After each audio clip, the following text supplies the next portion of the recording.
ನಂಗೆ ಆಕ್ಚುಲಿ ಆ ಸ್ವರ್ಗ ನರಕದ ಪ್ರೋಮೋ ಹೊರಗಡೆ ಇದ್ದಾಗ ನೋಡಿದಾಗಲೇ ನಾನು ಡಿಸೈಡ್ ಆಗಿದ್ದು ನಾನು ನರಕಕ್ಕೆ ಹೋಗ್ಬೇಕು ಅಂತ.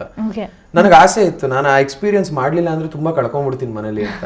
ನಾನು ಆ ಎಕ್ಸ್ಪೀರಿಯನ್ಸ್ ಮಾಡಿ ಸ್ವರ್ಗಕ್ಕೆ ಬಂದಾಗ ಅದ್ರ ಬೆಲೆ ಇನ್ನೂ ದುಪ್ಪಟ್ಟಾಗುತ್ತೆ ಅಂತ ನನಗೆ ಅನ್ಸಿತ್ತು. ಸೊ ಹಾಗಾಗಿ ನಂಗೆ ನರಕಕ್ಕೆ ಕಳಿಸ್ದಾಗ ನಂಗೆ ನಿಜವಾಗ್ಲೂ ಬೇಜಾರಾಗ್ಲಿಲ್ಲ. ಬಟ್ ಅದರ ಎಕ್ಸ್ಪೀರಿಯನ್ಸ್ ಇದೆಯಲ್ಲ ಲಿಟ್ರಲಿ ತುಂಬಾ ಶಾಕಿಂಗ್ ಆಗಿತ್ತು. ಅಂಡ್ ಅದನ್ನ ಎಕ್ಸ್ಪೀರಿಯನ್ಸ್ ಮಾಡಿದ್ದು ತುಂಬಾ ಖುಷಿ ಇದೆ ನನಗೆ. ಅಂಡ್ ಅಲ್ಲಿ ಸಮಯ ಕಳೆದಿದ್ರಲ್ಲಿ ನಿಮ್ಗೆ ತುಂಬಾನೇ ನೆನ್ಪು ಇರುವಂತಹ ದಿನ ಅಥವಾ ಘಟನೆ ಯಾವುದು? ಒಂದು ಅಂತ ಹೇಳಕ್ಕಾಗಲ್ಲ. ಸ್ಪೆಷಲಿ 2ನೇ ವಾರ, 1ನೇ ವಾರ ಹೌದು ಊಟಕ್ಕೆ ಒಂದಷ್ಟು ಸಮಸ್ಯೆಗಳಾಯ್ತು. ಒಂದ್ಸತಿ ಏನಾಗಿತ್ತು ಅಂದ್ರೆ ನಮ್ಗೆ ಊಟ ಕಳಿಸ್ತಾ ಇದ್ರು, ಎಲ್ಲವೂ ಓಕೆ, ನಮ್ಗೆ ನ್ಯೂಟ್ರಿಷನ್ ಏನೇನ್ ಬೇಕೋ ಎಲ್ಲ ಕೊಡ್ತಾ ಇದ್ರು. Ragi is a very good nutrition ಇತ್ತು, ಆಮೇಲೆ ರೈಸ್ ಬರ್ತಾ ಇತ್ತು, ಎಲ್ಲವೂ ಓಕೆ. ಬಟ್ ಉಪ್ಪು ಇರ್ತಿರ್ಲಿಲ್ಲ. ನಮ್ಗೆ ಯಾವತ್ತೋ ಒಂದಿನ ಇದನ್ನ ಬಿಗ್ ಬಾಸ್ ನಿಜವಾಗ್ಲೂ ಅರ್ಥ ಮಾಡ್ಕೊಂಡು 1 ಕಪ್ ಉಪ್ಪು ಕಳಿಸಿದ್ರು. ಅವತ್ತು ನಮ್ಗೆ ಆಗಿದ್ ಖುಷಿ ಇದೆಯಲ್ಲ, ನಿಜವಾಗ್ಲೂ 1 ಕಪ್ ಉಪ್ಪಿನ ಬೆಲೆ, ಚಿಟಿಕೆ ಉಪ್ಪಿನ ಬೆಲೆ ಇಷ್ಟು ಅಂತ ತಿಳ್ಕೊಂಡಿದ್ದ ದಿನ ಅದು ತುಂಬಾ ಖುಷಿ ಆಯ್ತು. ಅದಾದ್ಮೇಲೆ 2ನೇ ವಾರ ನಾವು ಊಟ ಪಡ್ಕೋತೀವಿ ಸ್ವರ್ಗದವರಿಂದ ಒಂದು ಟಾಸ್ಕ್ ಆಡ್ಬಿಟ್ಟು. ಅವತ್ತು ನಮ್ಗಿಂತ ಜಾಸ್ತಿ ಸ್ವರ್ಗದವ್ರು ಖುಷಿ ಪಟ್ಟಿದ್ರು. ನಮ್ ಕಷ್ಟಗಳನ್ನೆಲ್ಲ ನೋಡ್ಬಿಟ್ಟು ಇಷ್ಟು ಆಯ್ತು ಅಂದ್ಬಿಟ್ಟು ಅವ್ರು ಖುಷಿ ಪಟ್ಟಿದ್ರು. ಅಂದ್ 2ನೇ ವಾರ ಆಡದಂತ ಅಷ್ಟು ಟಾಸ್ಕ್ಗಳು 11 ವಾರದಲ್ಲಿ ಬಿಗ್ ಬಾಸ್ ಅಲ್ಲಿ ಯಾವ ವಾರನೂ ನಾವು ಅಷ್ಟು ಟಾಸ್ಕ್ ಆಡಿಲ್ಲ. 8 ಟಾಸ್ಕ್ ಒಂದೇ ವಾರದಲ್ಲಿ ಆಡ್ತೀವಿ ನಾವು.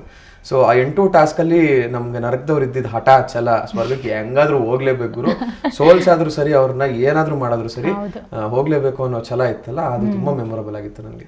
ಎಸ್, ಆ್ಯಂಡ್ ಅದೇ ಒಂದು ಆಸ್ ಆಡಿಯನ್ಸ್ ನಮಗೂ ಕೂಡ ತುಂಬಾನೇ ಎಕ್ಸೈಟಿಂಗ್ ಆಗಿರ್ತಿತ್ತು, ಹೇಗಿರ್ತಾರೆ ಸ್ವರ್ಗ ನರಕ ಅನ್ನೋ ಕಾನ್ಸೆಪ್ಟಲ್ಲಿ ಅಂತ. ಬಟ್ ವೆರಿ ಸೂನ್ ಆ ಕಾನ್ಸೆಪ್ಟ್ ಎಂಡ್ ಆಗಿ ನೀವೆಲ್ಲ same and like under one ರೂಫೇ ಇದ್ರಿ. ಹೌದು. ಆ್ಯಂಡ್ ಒಂದ್ ಕಡೆ ಹೇಳಿದ್ದಾರೆ ಸುದೀಪ್ ಸರ್, ಬಿಗ್ ಬಾಸ್ ಆಟ ಹೇಗೆ ಅಂತಂದ್ರೆ 70% ನಮ್ಮ ಪರ್ಸನಾಲಿಟಿ, ನಮ್ ಹೇಗಿರ್ತೀವಿ ಅನ್ನೋದು ಡಿಪೆಂಡ್ ಆಗುತ್ತೆ, ಆ್ಯಂಡ್ 30% ಟಾಸ್ಕ್ ಅಂತೆಲ್ಲ ಇರುತ್ತೆ ಅಂತ. ನೀವ್ ಹೇಗೆ ಈ ಒಂದು ಅನಾಲಿಸಿಸ್ ಮಾಡ್ತೀರಾ, ನೀವ್ ಹೇಗಿದ್ರಿ ಅಂತ? ಹೌದು, ಬಿಗ್ ಬಾಸ್ ಮನೆ ಇದ್ದಿದ್ದೆ ಹಂಗೆ. ಅಲ್ಲಿ ಟಾಸ್ಕ್ ಅನ್ನೋದು ಒಂದು 20-30% ಆದ್ರೆ ನೀನ್ ನಿಜವಾಗ್ಲೂ ಏನು, ನಿನ್ ವ್ಯಕ್ತಿತ್ವ ಏನು, ನೀನ್ ಹೇಗ್ ಬೆರೀತೀಯ ಮನೆಯಲ್ಲಿ, ಅಲ್ಲಿ ಬರುವಂತ ಚಾಲೆಂಜಸ್ ನ ಹೇಗ್ ಫೇಸ್ ಮಾಡ್ತೀಯ ಆಸ್ ಅ ವ್ಯಕ್ತಿಯಾಗಿ, ಇದೇ ಬಿಗ್ ಬಾಸ್. ನೀನ್ ಹೇಗೆ ಹೊರಗಡೆ ಜನಕ್ಕೆ ಪೋರ್ಟ್ರೇ ಮಾಡ್ಕೋತೀಯ ಅನ್ನೋದೇ ಬಿಗ್ ಬಾಸ್. ಆಟ ಹೌದು, ಆಟ ಗೆದ್ದಾಗ ಗೆದ್ದಾಗ ಒಂದು ಅದ್ಭುತವಾಗಿರೋ ಕಾನ್ಫಿಡೆನ್ಸ್ ಕೊಡುತ್ತೆ ನಿನ್ ಜರ್ನಿಗೆ. ಸೋತಾಗ ಮುಂದಕ್ಕೆ ಚೆನ್ನಾಗಿ ಆಡ್ಬೇಕು ಅನ್ನೋ ಧೈರ್ಯ ಕೊಡುತ್ತೆ. ಸೊ ಇದು ಆಟದ ಪಾಠ ಆದ್ರೆ ನೀನ್ ಇರೋದೇ ಬಿಗ್ ಬಾಸ್, ನೀನ್ ಹೆಂಗಿರ್ತೀಯ ಅನ್ನೋದೇ ಬಿಗ್ ಬಾಸ್. ಅಂಡ್ ಏನಂತಾರೆ, ನಿಮ್ಮ ಪರ್ಫಾರ್ಮೆನ್ಸ್ ನೋಡ್ತಾ ಬಂದಾಗ ಟಾಸ್ಕ್ಗಳು ಒಂಥರ ಹೇಗೆ ಅಂದ್ರೆ, ಫಸ್ಟ್ ಆಫ್ ಆಲ್ ನಿಮ್ಗೂ ಐಡಿಯಾ ಇರೋದಿಲ್ಲ ಏನಾಗುತ್ತೆ ಅನ್ನೋದು, and every week was challenging, new ಏನೋ ಒಂದು ಬರುತ್ತೆ ಅನ್ನೋ ಥರ.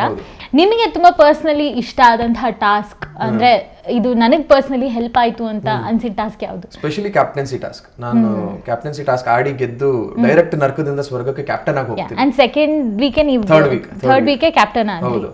ಸೊ ಆ ಟಾಸ್ಕ್ ಸ್ಪೆಷಲಿ ನನಗೆ ಬಿಗ್ ಬಾಸ್ ಅಲ್ಲಿ ಬೇರೆ ರೀತಿಯಾದಂತ ಕಾನ್ಫಿಡೆನ್ಸ್ ಕೊಡ್ತು. ಓ ಮೈ ಗಾಡ್, ಓಕೆ ಸೂಪರ್, ಇನ್ನ ನೋ ಟರ್ನಿಂಗ್ ಬ್ಯಾಕ್ ಅನ್ನೋದೇ ಆಗಿತ್ತು. ಯಾಕಂದ್ರೆ that was not a easy task. ಆ ಬಲೆ ಒಳಗೆ ರೋಲ್ ಮಾಡ್ಕೊಂಡು ಹೋಗೋದು was not all easy. Physically ತುಂಬಾ ಸ್ಟ್ರೈನ್ ಆಗ್ತಿತ್ತು, ತುಂಬಾ ಡ್ರೈನ್ ಔಟ್ ಆಗ್ತಿದ್ವಿ. ಅಂಡ್ ನಾನು 2 ರೌಂಡ್ ಆಡಿದ್ದೆ ಆ ಟಾಸ್ಕ್ ನ, ಒಂದಲ್ಲ ಅಂತ 2 ರೌಂಡ್ ಆಡಿದ್ದೆ ನಾನು. ಸೊ ತುಂಬಾ ಫಿಸಿಕಲಿ ಚಾಲೆಂಜಿಂಗ್ ಆಗಿದ್ದಂಥ ಟಾಸ್ಕ್. ಅಂಡ್ ನಂಗೆ ತುಂಬಾ ಇಷ್ಟ ಆದಂಥ ಟಾಸ್ಕ್ ಅದೊಂದು.